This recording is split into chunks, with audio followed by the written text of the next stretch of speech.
Carnot imaginou a máquina mais eficiente possível. Nós não vamos demonstrar isso, mas se pode demonstrar que nenhuma máquina é mais eficiente do que a máquina de Carnot. Mas o que é a máquina de Carnot? É uma máquina térmica que opera em ciclos que recebem o nome de ciclos de Carnot. Ou seja, o que é um ciclo de Carnot? Porque é isso que interessa. Uma máquina de Carnot opera em ciclos de Carnot.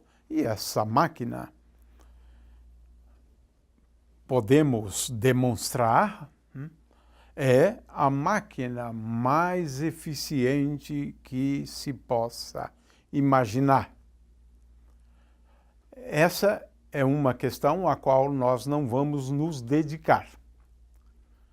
No entanto, o que a gente vai fazer é encontrar uma expressão bem simples para a eficiência de uma máquina de Carnot. Então vamos falar de um ciclo de Carnot.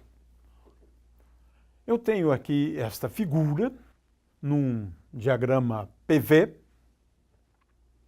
E o que a gente pode inferir a partir dessa figura é que um ciclo de Carnot ele é baseado em 4 transformações.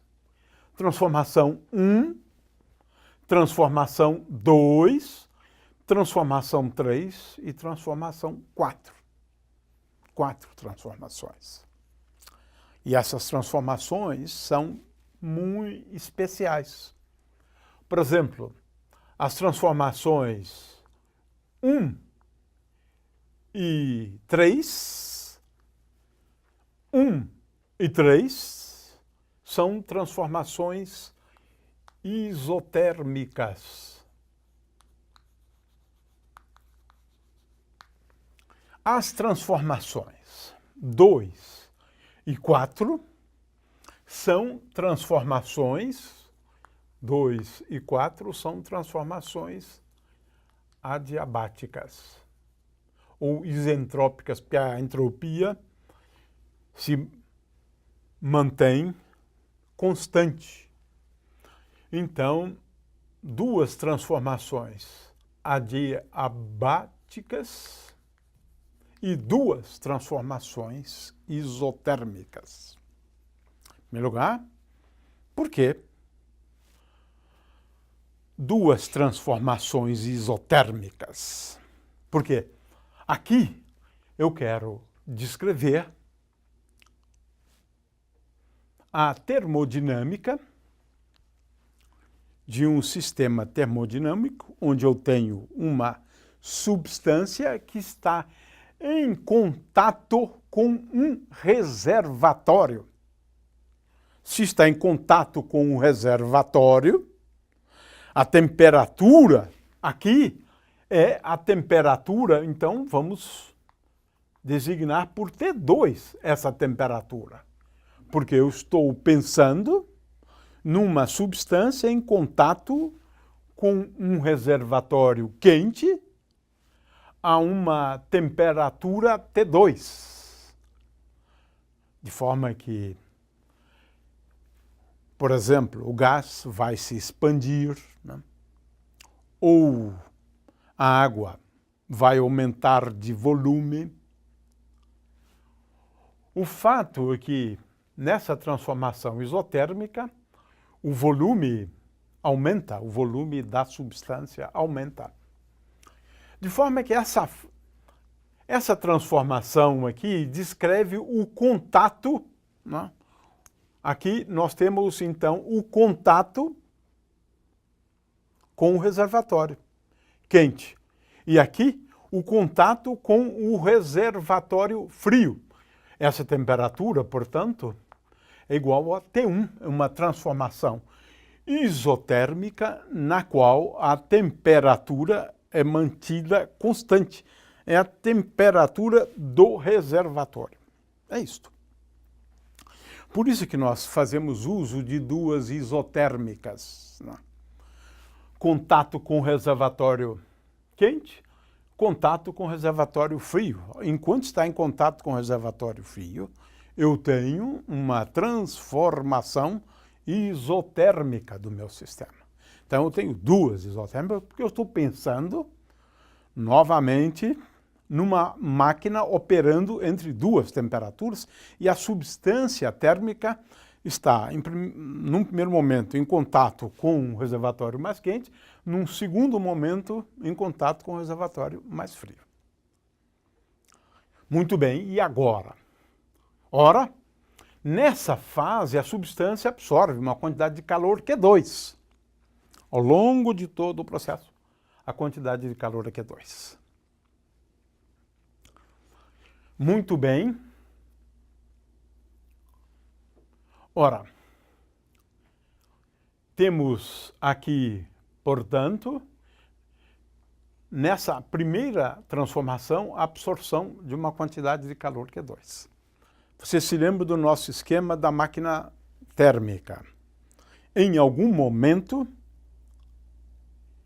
o gás se expande, realizando o trabalho. Mas agora vamos imaginar esse processo ocorrendo sem troca de calor.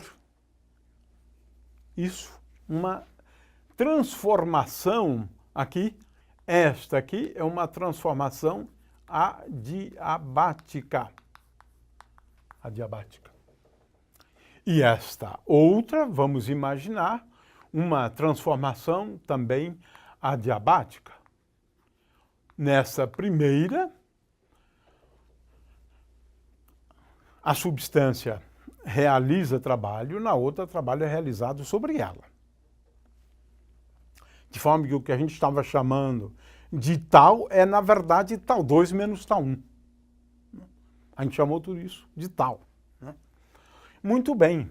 De forma que é uma máquina que opera em ciclos, onde a primeira transformação do ciclo de Carnot é uma transformação isotérmica, porque a substância está em contato com o reservatório de calor mantido a temperatura T2. Essa aqui também, né? O que tem aqui de interessante é que Carnot propôs duas transformações adiabáticas, completando, portanto, o ciclo. Então, esse é um ciclo de Carnot. A máquina opera em ciclos, né? O que a gente vai calcular aqui é a eficiência de um ciclo, mas ao calcular a eficiência de um ciclo, eu estou automaticamente calculando a eficiência da máquina. Ela opera por ciclos, aí não importa quantos ciclos, né? De forma que o nosso problema aqui é o de calcular a eficiência dessa máquina. E agora nós vamos fazer uso da segunda lei da termodinâmica. Que até agora nós não fizemos uso ao falarmos das máquinas simples, né? Mas agora nós vamos falar, né, da segunda lei da termodinâmica para a gente, do ponto de vista prático, calcular a eficiência de uma máquina de Carnot, né? Lembrando que a eficiência é igual a Q2 menos Q1 dividido por Q2. Nessa transformação isotérmica, a substância cede uma quantidade de calor Q1, como indicado ali, né? Então, Q2 menos Q1 dividido por Q2. Ou seja, 1 menos Q1 sobre Q2. Muito bem, eu lembrei só o conceito de eficiência. Agora, vamos determinar, né, a eficiência de uma máquina de Carnot, ou a eficiência ao longo de um ciclo de Carnot. Ora, ao longo de um ciclo, ΔS é igual a zero. Eu estou sempre pensando em processos reversíveis, de forma que nós estamos pensando aqui cada transformação dessas como sendo uma transformação reversível, né? Em princípio, ela poderia operar ao contrário também, né? É a ideia, então, do refrigerador e não do motor, né? O fato é que estamos falando aqui, então, de processos reversíveis, né?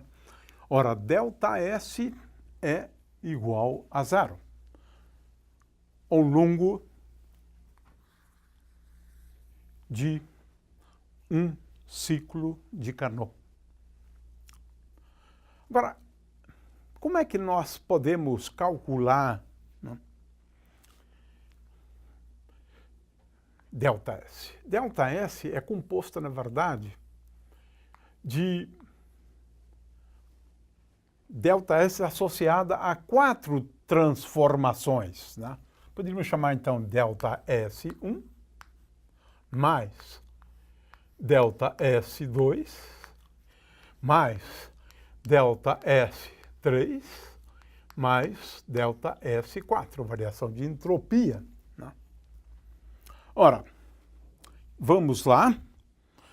ΔS1, porque eu estou calculando nesse primeiro pedaço aqui, né?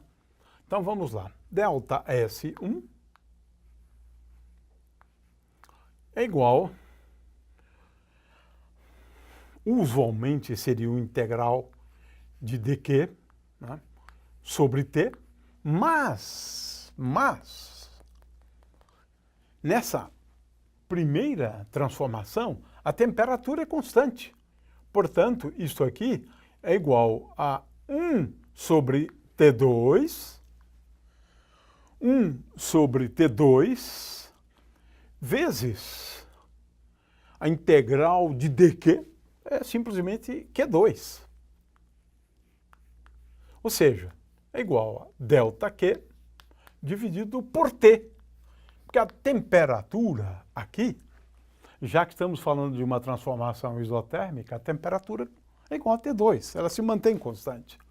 Portanto, veja, já calculei ΔS1 é igual a Q2 dividido por T2, né?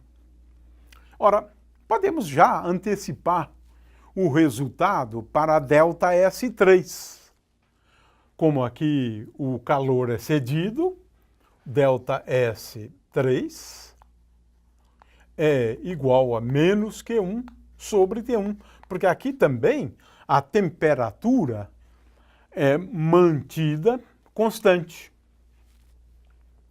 De forma que, sendo transformações isotérmicas, a variação de entropia é dada por uma expressão muito simples, né? Muito simples. A temperatura se mantém constante, então a questão toda é se o calor é absorvido ou se o calor é cedido pela substância, porque eu tenho que levar isso em conta nos sinais aqui, né? Muito bem. Ora, o cálculo de ΔS2 e de ΔS4 é absolutamente trivial, porque ΔS2 é igual a ΔS4, que é igual a zero. Igual a zero. Por quê?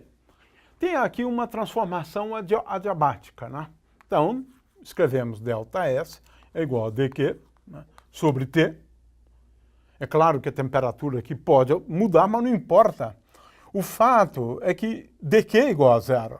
Consequentemente, por ser uma transformação adiabática, também dizemos uma transformação isentrópica, que mantém a entropia com um valor constante, né? De forma que ΔS2 e ΔS4 são iguais a zero, trivialmente, né? Porque estamos admitindo ali uma transformação adiabática, né? De Q é igual a zero. Também para transformações reversíveis, uma transformação adiabática é também uma transformação isentrópica. Consequentemente, temos esse resultado. Ora, mas ao longo de um ciclo, temos então essas variações. Mas nós já sabemos que isso aqui é igual a zero. Por quê? Estamos falando de um ciclo. Terminamos onde começamos. Portanto, ΔS é igual a zero. Ora, se ΔS é igual a zero, então o que nós temos? Vamos lá. ΔS igual a zero, mas ΔS igual a ΔS1, que é Q2 sobre T2. Né? Esse aqui é o primeiro pedaço. Esse aqui é ΔS1. Mais ΔS2 mais ΔS2 mais ΔS3, então mais menos Q1 sobre T1, isso é ΔS3, e finalmente mais zero, que é ΔS4. E isto é igual a zero. Pronto. Não precisei falar um trabalho realizado nem nada, porque o meu problema aqui, né, é agora usar a segunda lei da termodinâmica para concluir que num ciclo a variação de entropia é igual a zero, já que nós estamos falando só de transformações reversíveis, né? Então, concluímos a partir daqui que Q2, e essa é que é a coisa mais importante. Esse é o resultado mais importante. Q2 sobre T2 é igual, agora passando para o outro lado, é igual a Q1 sobre T1. Isto significa que Q1 sobre Q2 é igual a T1 sobre T2.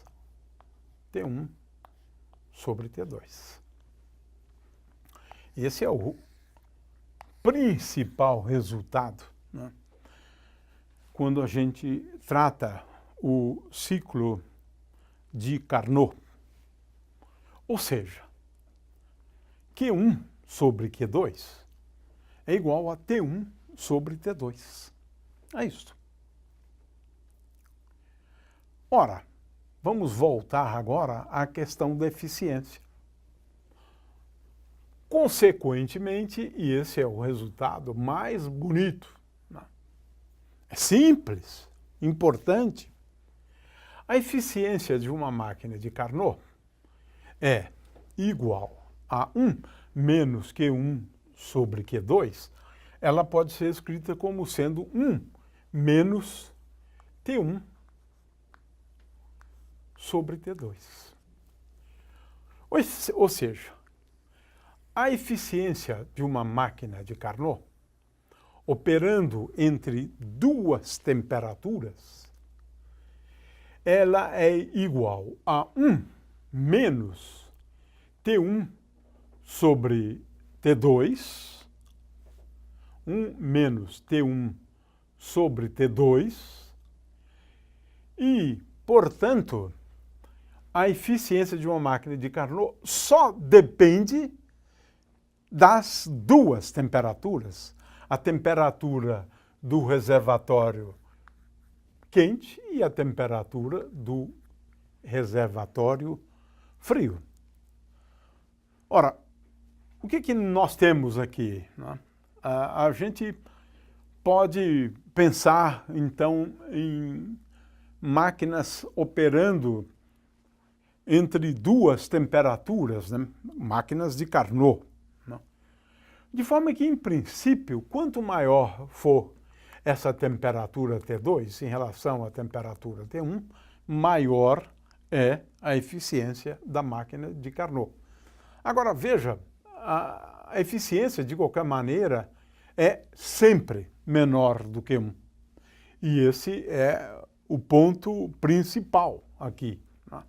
Então, se uma máquina térmica, por exemplo, a temperatura T2 é igual a 400 graus Kelvin e T1 igual a 300, né, graus Kelvin, essa temperatura aqui, por exemplo, é uma temperatura praticamente a temperatura ambiente.